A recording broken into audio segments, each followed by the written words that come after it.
For 3,000 years, one number decided who would eat and who would starve. Not a god, not a prayer. A number, carved into stone, read by a handful of men who controlled an empire's food supply. For centuries, historians called this myth priests, rituals, divine flooding, but hidden in the stone is something else. A machine made of water and geometry. Imagine one measurement, off by a few centimeters, meaning famine for millions. Now imagine the opposite.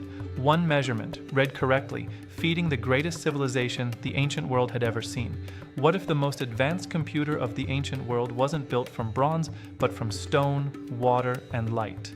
We are going to reconstruct that machine, step by step, number by number. Forget the pyramids for a moment. This forgotten system was the real engine behind Egypt's survival.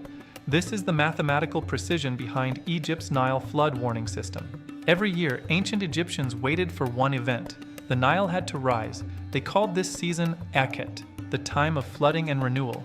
Egyptians believed the god Hapi controlled the flood, pouring water from a hidden cave at the river's source. But somebody inside the temple wasn't just praying, he was measuring. Here's what most people miss. This wasn't guesswork, it was a system. On Elephantine Island near modern Aswan, archaeologists found something remarkable. A staircase cut directly into the riverbank, its walls carved with a precise measuring scale. This is a Nilometer, possibly one of the oldest data recording devices on Earth. But here's the strange part. One mark on this wall doesn't match the others. We'll come back to that scratch. It changes everything we thought we knew.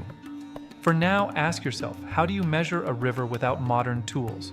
No satellites, no sensors, just stone, sunlight, and a number system called cubits. The Egyptians divided the cubit into 7 palms and each palm into 4 digits. That gave them a measuring system accurate to about a centimeter, good enough to predict an empire's fate. Here's what most people miss. The priests weren't scientists by choice. They were forced to become mathematicians, because one number, read wrong, meant the difference between harvest and hunger. The Greek historian Herodotus called Egypt the gift of the Nile, but a gift still has to be measured to be managed.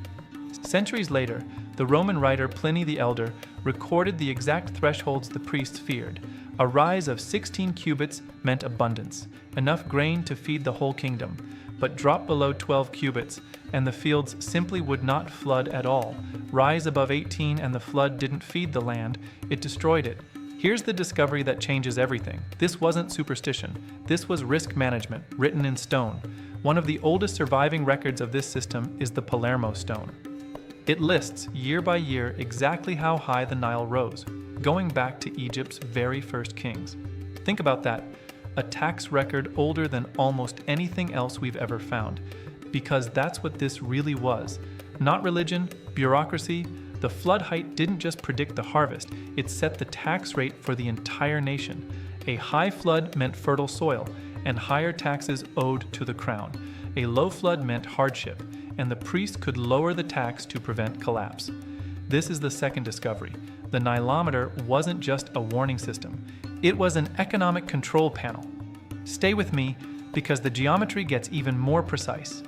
The priest built these scales with a slight taper, correcting for how the riverbed itself would shift the water level over decades. That's not folklore.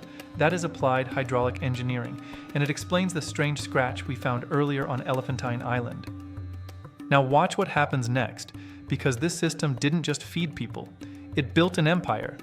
Every region of Egypt reported its local flood readings back to the capital.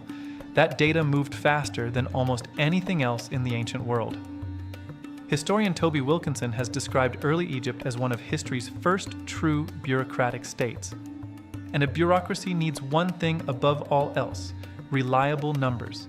The Nilometer gave Pharaoh's officials exactly that, months before the harvest even began, which meant grain could be stored, rationed, or redistributed before a crisis ever hit. Here's one more thing most people never learn in school. This foresight let Egypt build armies, feed workers, and construct monuments that still stand 4,000 years later. Food security wasn't a side effect of Egyptian power, it was the foundation of it.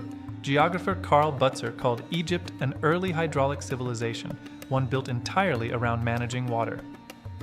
Every canal, every dike, every granary depended on one measurement, taken at one well, at one moment each year. pay attention to this. The entire chain of command traced back to a single number. That is real power. Not the power of armies, the power of information. And for centuries, that information never failed them, until one year it did. Around 4,200 years ago, the Nile floods began to fail, year after year. Modern researchers have traced this collapse through sediment records and ancient texts. On the island of Sahel, near Aswan, there is a stone inscription known as the Famine Stela. It describes 7 years when the Nile simply refused to rise.